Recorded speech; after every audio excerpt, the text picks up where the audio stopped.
Hey guys, how's it going? This is Tom from UDS, and I am here in my house, as I hope you are too. But it's going to take a lot more than a little isolation to stop us. So I'm here with the first edition of what I am literally just now dubbing the Quarantine Sessions, and I am joined by arguably the most handsomest band going today, Birthmarks.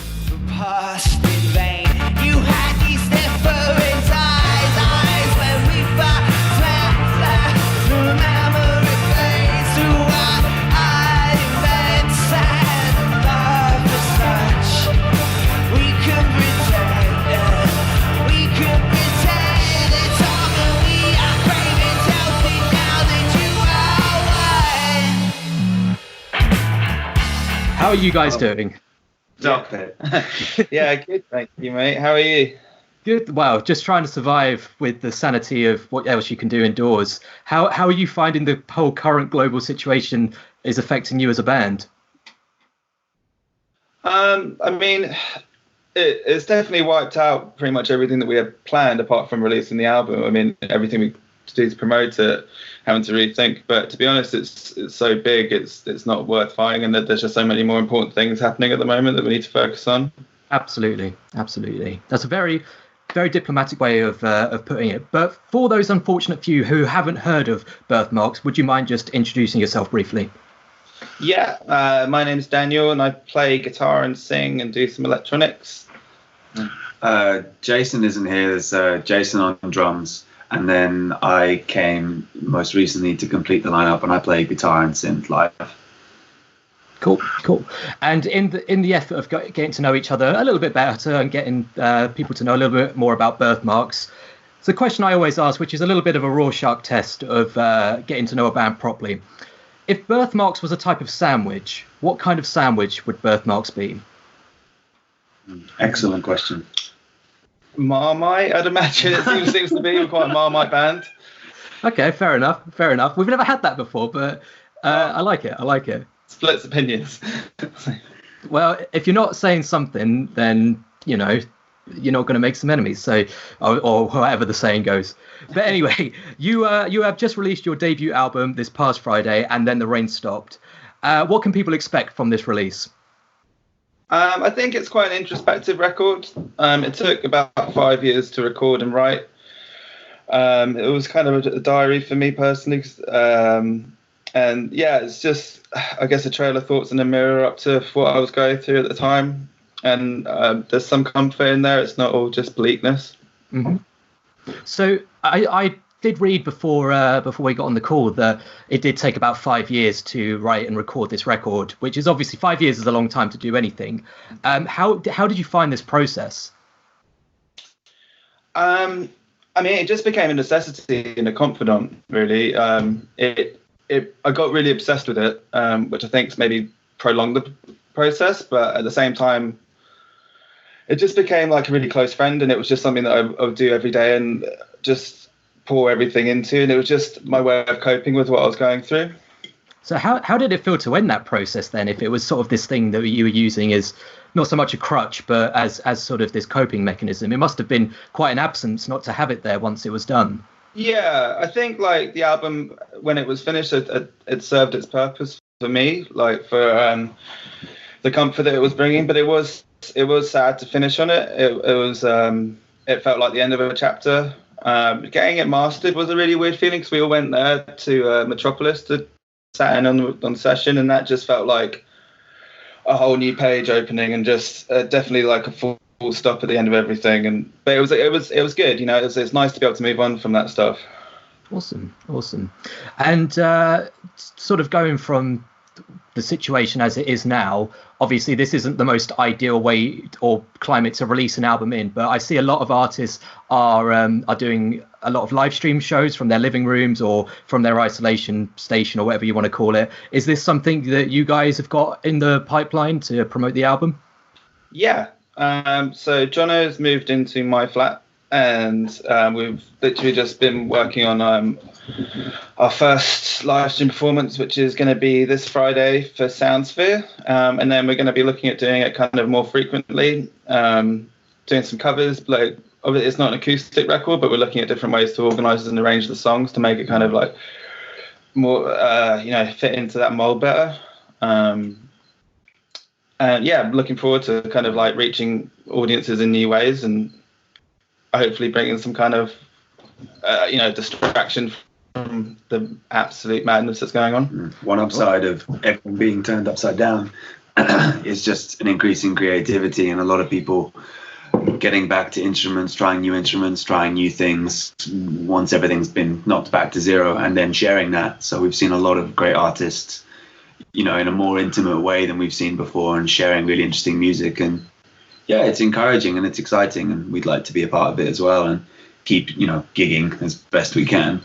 Absolutely. I suppose with a record as introspective as this one, it almost lends itself to having this very stripped back approach where it is just you guys in your own surroundings, sort of covered by no sort of stage show or anything else. Is that even though you're not got that physical presence, it is still very much it does feel like an intimate approach as well? Yeah, well, I guess it's such a personal and intimate record for me. It's quite exciting, quite nice.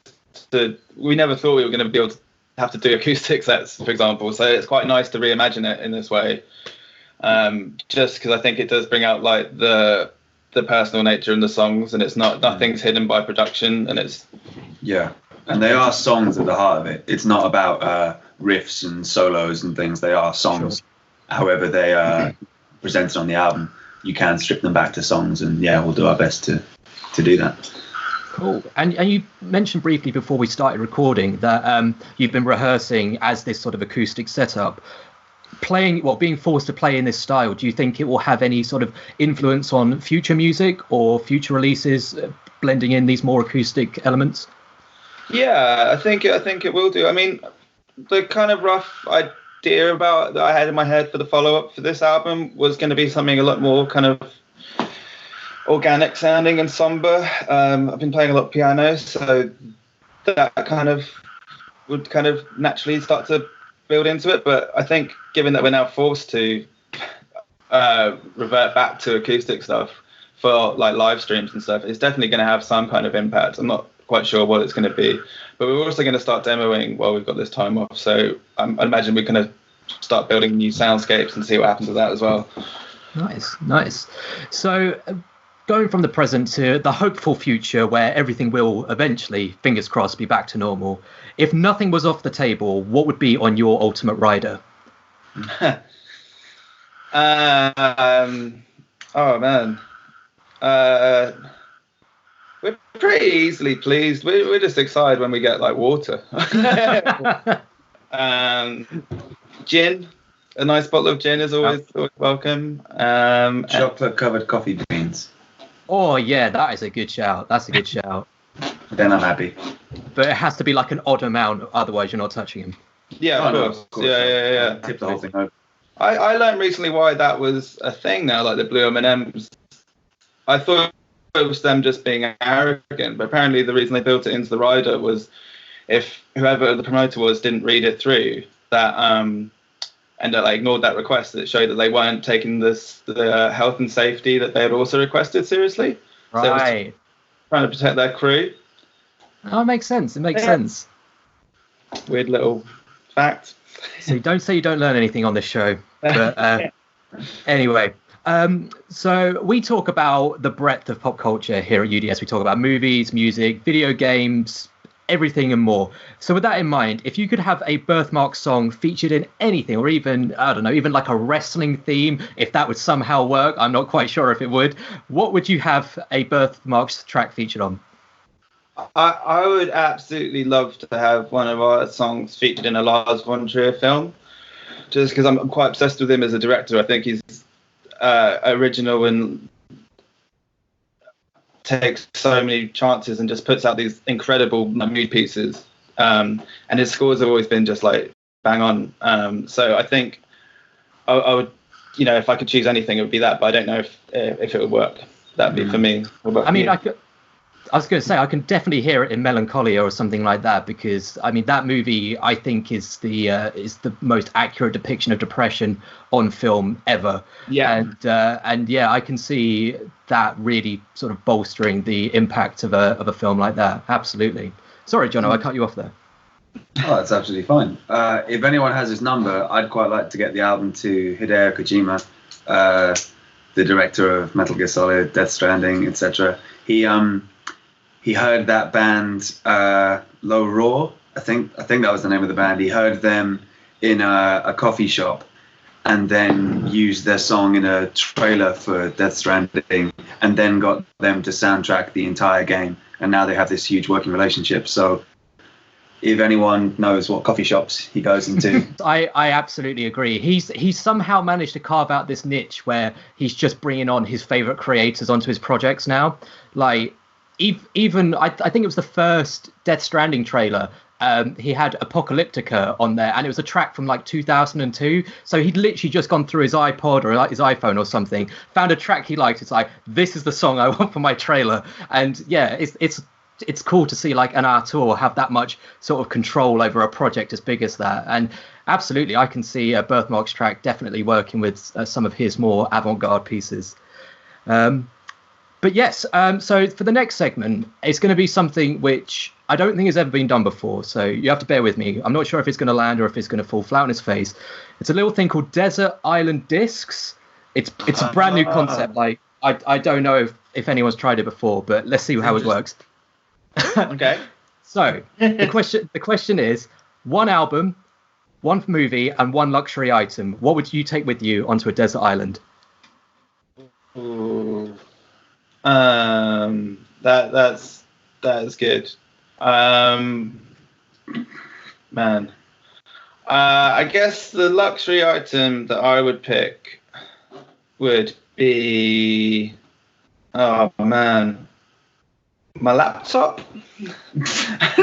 Just because it's what I write music on, and just it's been around the world with me, and I just love it. It's probably a bit of a cheeky answer.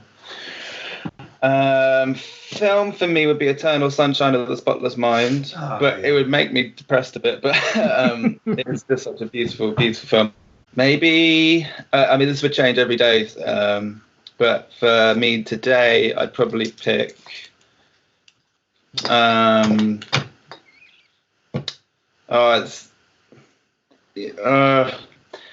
Moon-Shaped Pool by Radiohead. I think would be my choice. I think it's an absolute masterpiece and just stunningly beautiful and just gorgeously gentle. Good shout. Good shout. What about you, Jono? It depends if I'm on the same island as him. Because it's a separate island. We've all had enough of being together now. Now we want full isolation. Okay, full isolation. Which might, it's a bit lame, but I'd pick another Radiohead album. I'd go Kid A by Radiohead. It's my favorite album, and there's a lot of variety on there.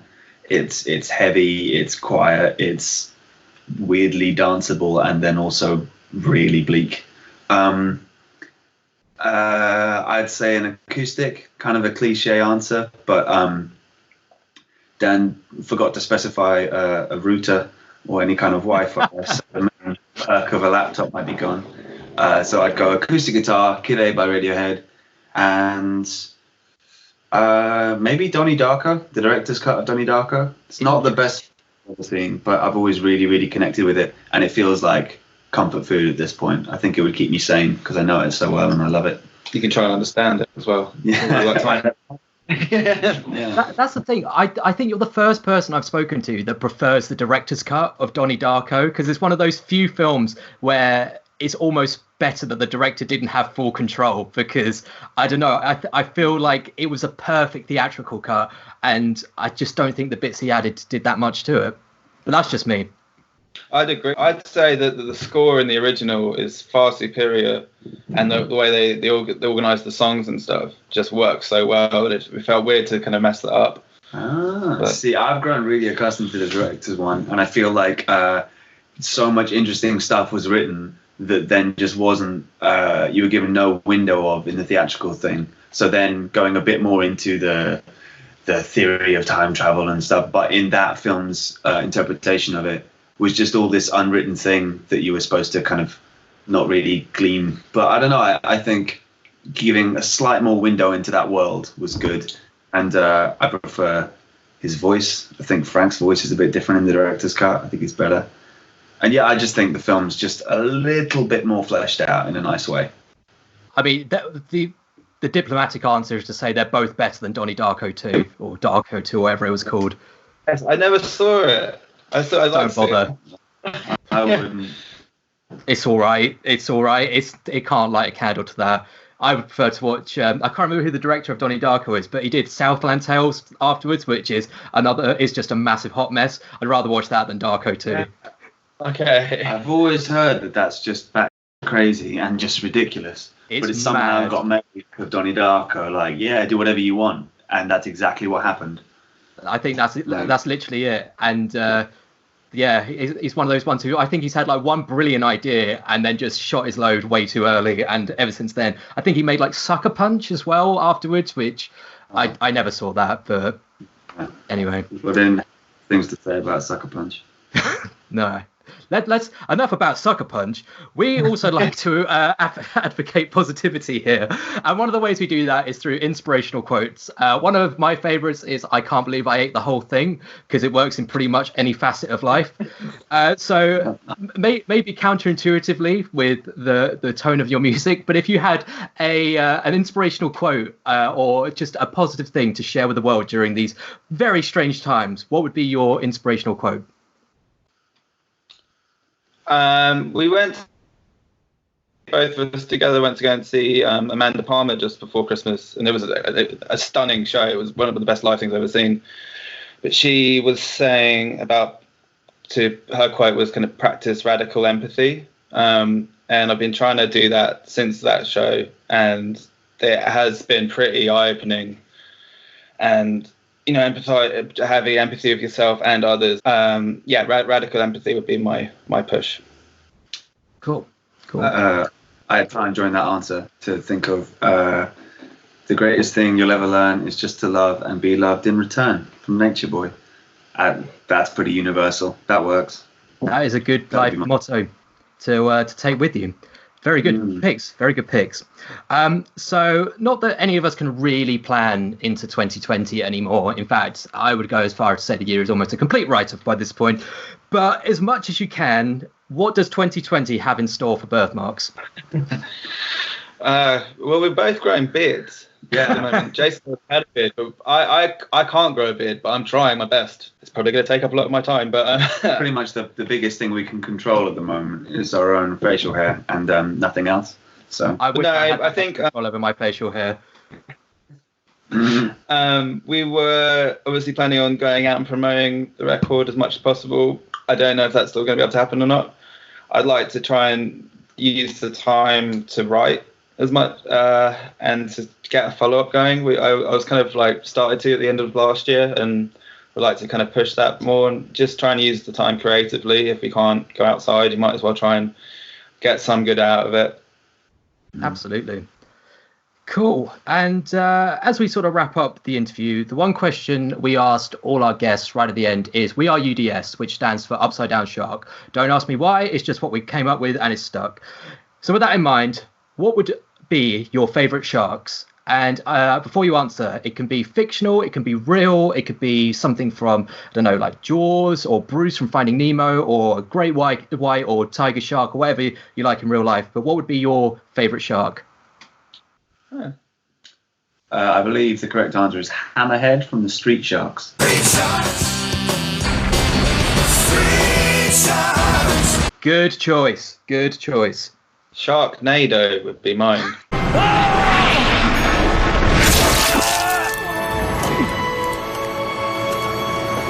God bless America. You're not the first person to say that. Actually, I would like to change my answer to Mega Shark from Mega Shark versus Giant Octopus. Holy shit.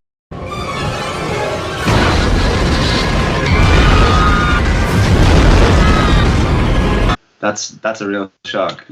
That is a very good shark. I'd like to change my answer. Isn't there the sharks with lasers on their head? Austin Powers. Austin Powers. Yeah, that's pretty cool. Yeah, mine have lasers. That's a good idea. You can never have too many lasers and sharks, so why not put them together? Yeah, at last. Oh, there you go. So where can people find Birthmarks? We're not coming to any venues anytime soon, but we're trying to be active online. So just online at the moment, really. Mm-hmm. There'll be little live videos coming up on Instagram. You can follow Facebook for all the main updates as well. Cool. There we go. All over the digital world. Well, Daniel, Jono, thank you very much for your time today. It's been an absolute pleasure. Anyone listening at home, make sure to check out And Then the Rain Stopped wherever you listen to good music. And while you're here, make sure to like, share, and subscribe for more interviews, reviews, and audio-visual nonsense. And we will catch you next time.